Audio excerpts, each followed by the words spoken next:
In this tutorial, I'm going to show you how to create this graphic here. But first, before going to the tutorial, I'm going to show you where I get the fonts that I've used in this graphic here. I usually go to Dafontcom. So it's www.dafont.com, and if you go to this website, you're going to see some unique fonts that you don't usually get from other software. It is really, it's categorized, like for example here, fancy fonts, cartoon, comic, techno, gothic. It's categorized per the styles of the fonts. And what I like in this website is that you can actually preview your text in here. So going back to my artwork here, the font that I use here is Spaceman. So I go back to my Dafontcom. So it is actually in the techno, and it's sci-fi, and it's this font here for Spaceman. Okay, I think it's in the second here, Spaceman. So that's the font that I chose, Spaceman. And the good thing here is that in this box here, it's a custom preview. If I type in any text here, let's say I'm going to type in Alex, and then I'll here in the size, you can set the size to large, medium. Let's say I'm going to choose large. So it's a large preview of the text Alex, and then I click on submit, and you will notice that all of the font that is shown would have the Alex wordings, which is really handy so that you can predict what it would look like in the actual font when you install it. So going back to my artwork here, it's CDR. So then I'm going to type in CDR here, CDR, and then I'll click on submit. And yeah, so this is the one, the Spaceman. Now if you're happy with this font and you want to download, you can always click on download PC or Mac. This is for PC and Mac font, and it's a free font. So I click on download, and you're going to have a dialog box here saying that you want to open it or you want to save the file. It's really up to you if you want to save it or open it. I normally save the file or save the zip font file to a folder, to the same folder that I put my graphics on, so that next time I can always go back to that folder and the source file will be there. So I click on save here, and I'm going to open the zip file. I'm going to extract that, which is this one here. I'm going to extract it to my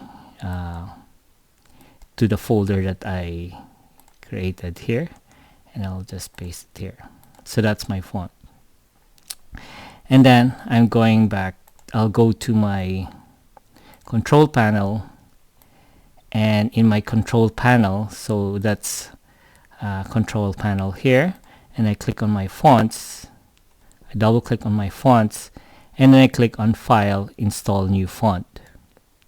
So when I click on install new font, I'll go to the folder, which is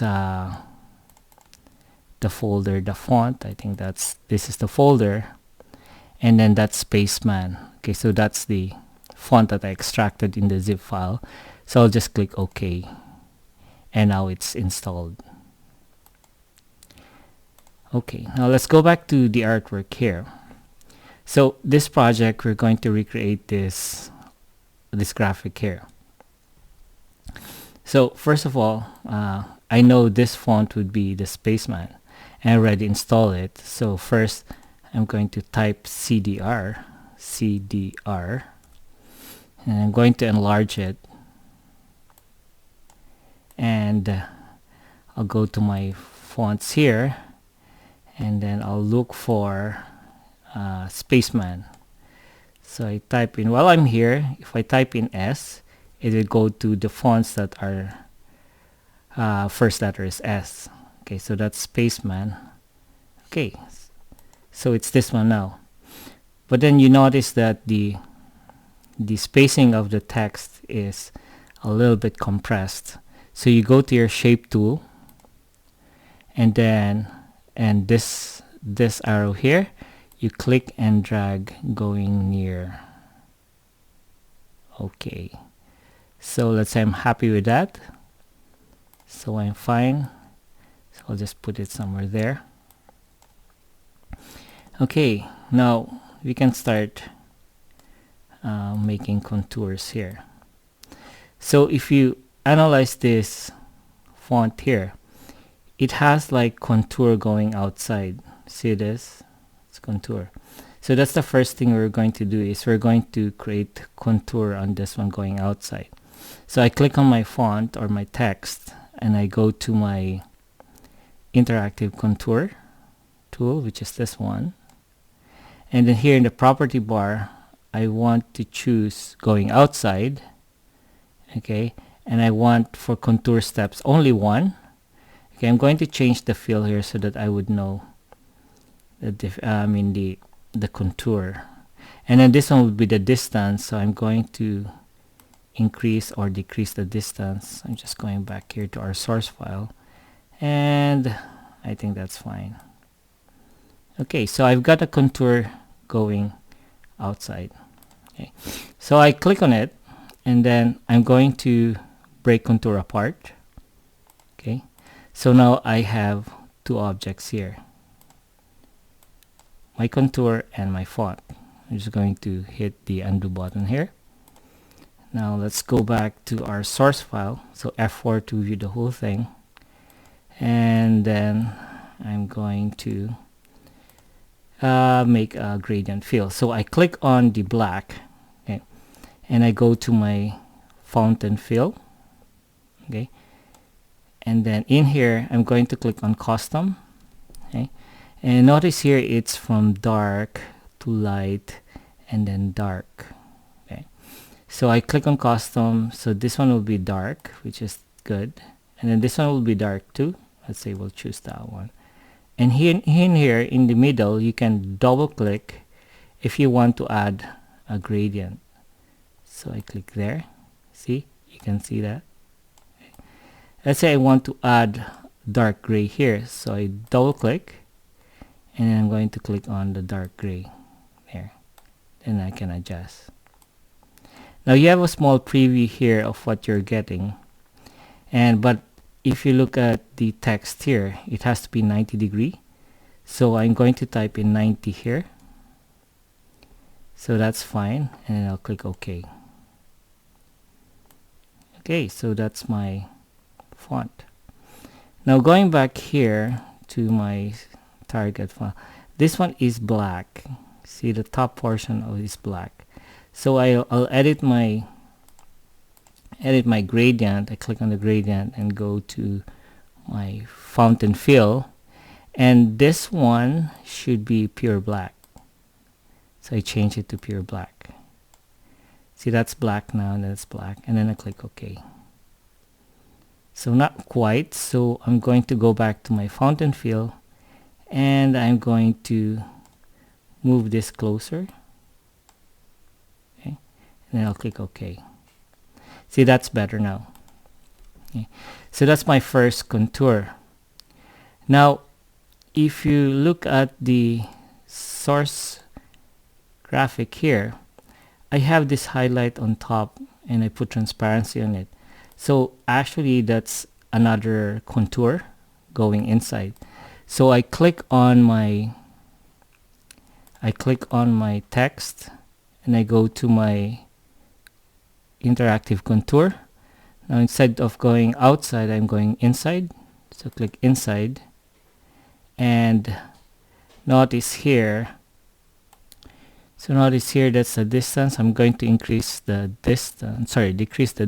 So I click here in my contour offset, and if you notice, it's going smaller.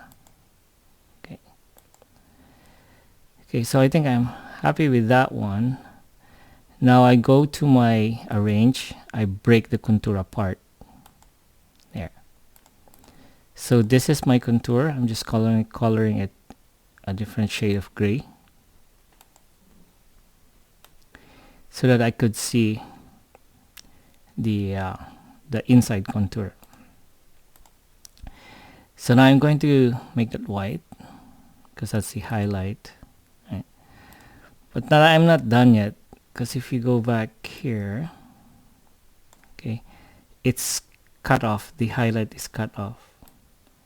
So I'm going to create a line, go to my Bezier tool, from here up to here. And then I'm going to curve this. So I go to my shape tool, click on that line, and then I click on convert line to curve. And I'm going to reshape it. There. Going to reshape that.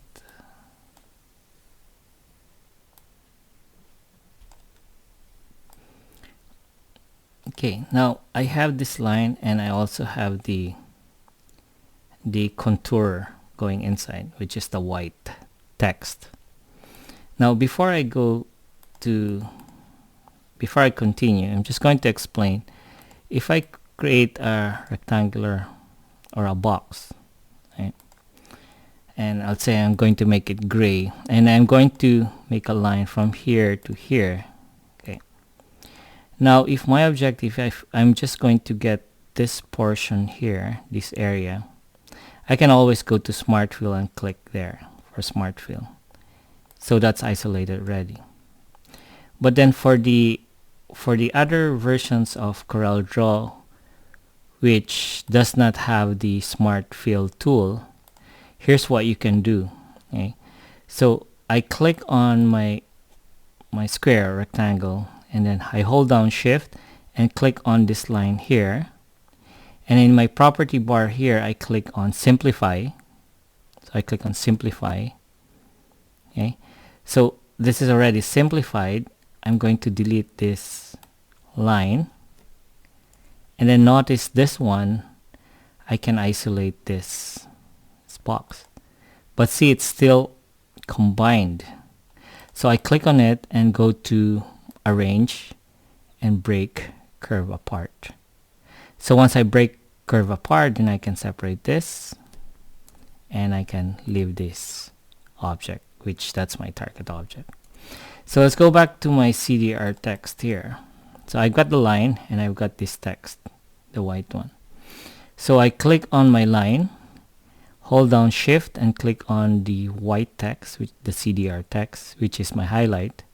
Click on that, and I go to my property bar here, and I click on Simplify. Okay, so I already click on Simplify, so I can delete this line, and I go to my white text here, and I go to Arrange, Break, Curve Apart. Okay, so now I can separate that, and I can delete that. So I'll do it with the letter D. Arrange, Break Contour Apart. Delete that. And my R, Arrange, Break Contour, Break Curve Apart. And I'm going to delete that and delete this portion here. Okay. So that would be the highlight of my text. Now let's go back to my text here, and you notice that it has all radius corners around. Okay. So what I did, I chose fillet to do that. Okay. So in your Windows, you go to Windows, click on Docker, and then you go to Fillet, Scallop, and Chamfer. Okay, so this is the Docker, and if I click on this object here, let's start with this one here. Okay, that's the highlight of my C. So fillet, I click on Apply. Do you notice there's a little bit of fillet, but not quite. So I undo it. Okay, I click on it again. actually I can hold down shift and click on this one too, and then the R, the highlight of the R, and I'm going to make it, let's say 0.05 inch, and I choose fillet, click on apply. There, it did a little bit. I'm going to undo it, and I'll make it 0.7 and click on apply. There, that's better. Now the highlight has a radius corners, but the text also has a radius corners and the contour. So I'll go back to my text here. So I click on my text, which is this one. Now if you have a text, notice if I click on the text, this is the text. This is still the artistic text. If you go down to the status bar here, it says artistic text. Okay, and you notice in fillet, scallop, and chamfer you cannot click on apply because it's still a text. Okay, we want to convert these to objects first. So you go to arrange and click on convert to curves. So once you click on convert to curves, and notice the apply here is not grayed out anymore. Okay, so it's 0.07. I click on apply, and notice it's a curve now. Let's do it with the contour, the outside contour, and click on apply. There, that's better. Now go back to our target. Okay, we're very close to it. Now we're going to work on the highlights. So I click on the white highlight for the C, and then I go to my transparency. I click and drag. Okay, we'll make it a little bit opaque. There. Okay, so that's fine.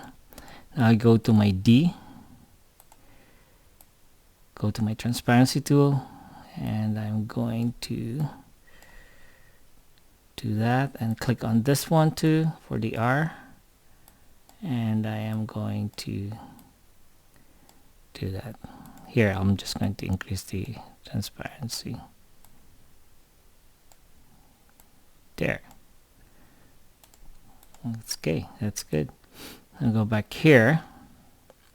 Now I'm going to put a gradient fill onto the outer contour too.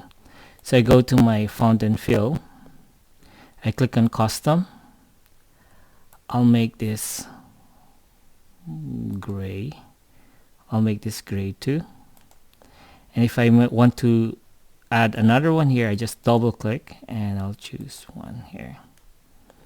Now here I'll make it 90 degrees, and then I'll click OK. There. So I have a, now if you zoom in, zoom out, we're almost there. Yeah. Now the other thing we have to do is the background here. So the background, we're going to create a rectangular box first. So I'm going to create a rectangular box. Okay. And I'm going to put a gray background. Okay. Shift page down to put it to back of page. Remove the outline. Right mouse click on the X icon here. And then I'm going to go to my transparency tool. Hit go to transparency, and then in here in the property bar I click on texture. Okay, so once I click on texture, I'm going to have samples texture here. What I'm going to do is I'm going to choose like a brass effect texture. I can choose in here. I think this is the one. Click on that. And see, notice it's the same now. Now I can change the transparency here. I can also change this one. See, notice it changes. Okay. Or you can also change that so that it would increase the grain. Okay, so I think that's fine for now. So I've got the basic texture, and if you look at this one here, it has like a shade here and also the shade there. That's easy. So I click on the rectangular box. Okay, I hold down shift and double click on my rectangular tool, so it creates a boundary onto the exactly the same size of the rectangular box. Now I'm going to remove the outline, so right mouse click here, remove the outline, and I'm coloring it black. Now once I color it black, I'll go to my transparency tool and click and drag. So notice that you can have a shaded part right away. There. Right. So now what will happen to the other side here? Okay, so I click on this one and I know that's the transparency that I just created. In my keyboard, plus sign in my keyboard, so that duplicates it. But then I'm going to mirror it horizontally, so it goes this way, and then I'm going to mirror it vertically, so I click this one for vertical, so it goes down. Okay. Now I notice here that this text here is behind the transparency, so what I'll do, I'll choose all of this text and the contours, and then I click on arrange order to front of page or shift page up. Okay. Now I also notice that there's a drop shadow here. Okay. So I'm going to go to, I'm just going to close this one. So I click on my outer, okay, the outer contour, the very outer contour, and I go to my drop shadow, click on drop shadow, I click and drag. Okay. Okay. Now I have a drop shadow. Now you can adjust the drop shadow by sliding this slider here. Okay. I think that's fine. I like that effect already. Now let's go back to our target here, and you notice the text itself has a transparency texture. Okay. So I click on the text, which is this one here, and I go to my transparency, my interactive transparency, and I click on texture. Okay, so if I click on texture, it goes this way. And I'm going to choose the same texture that I use for the background, which is this one here. There. And if we compare here, you can change the transparency here. There. And instead of normal, you can click on multiply. So click on multiply, and I'm going to just lessen the transparency there. Okay, or maybe some more going down. I think that's fine. So now I click on the outer contour. I'm going to do the same thing. So I click on transparency, click on texture, and I'm just going to choose the same texture, which is this one, and then I click on, instead of normal, click on multiply,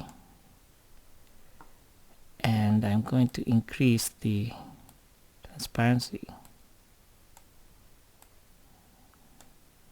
Okay, it's a little bit dark, so what I'll do, I'll click on make it normal instead of multiply, and let's see how it looks like. So F4. Now also notice that in the text there's like a white outline all around. So I click on the text, this is the text, and then I right mouse click on white here to put an outline. There. Hit F4.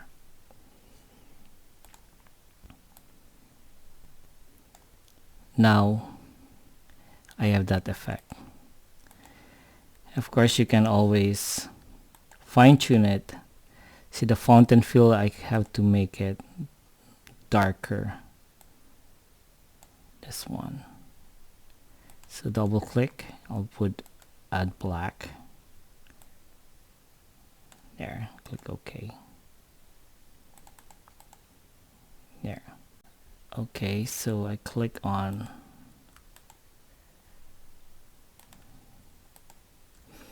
okay, so what I'm just going to do, I'm just going to duplicate this, plus sign on my keyboard, and just going to move it over this side here and make this smaller. Okay, so we just created a stylized text.